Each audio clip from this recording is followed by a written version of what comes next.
गोष्टीचे नाव संत नामदेव महाराज आणि विठ्ठल. चंद्रभागेच्या तीरी एक सुंदर, पवित्र आणि भक्तिमय असं पंढरपूर गाव आहे. त्या गावात उभा आहे भक्तांच्या प्रेमावर जगणारा आपला विठुराया.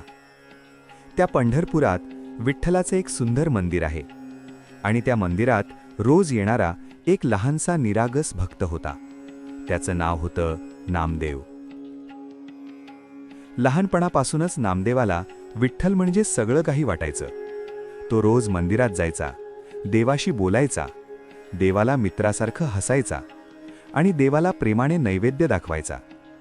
एक दिवस नामदेवाने विठ्ठलाला नैवेद्य दाखवला आणि प्रेमाने म्हणाला, विठ्ठला, आज तू स्वतः येऊन हा नैवेद्य खाल्लास तरच मी घरी जाईन. मंदिरातले लोक हसू लागले. ते म्हणाले, अरे नाम्या, देव कधी येतो का खायला? पण नामदेव हट्टी होता. तो म्हणाला, माझा विठ्ठल येईल, तो माझा मित्र आहे. वेळ जात होती. मंदिर रिकामं झालं, पण नामदेव तिथेच बसला. तो रडू लागला, विठ्ठला, तू नाही खाल्लास तर मीही खाणार नाही.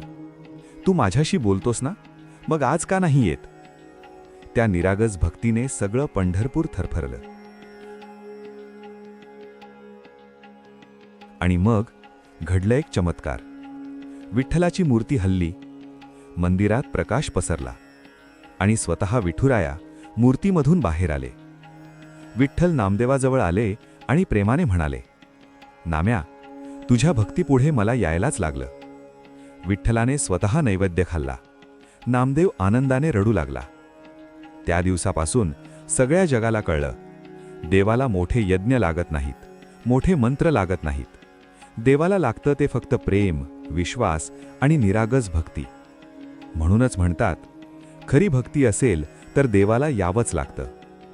कथेचा बोध, खरी भक्ती असेल तर देवाला यावेच लागते.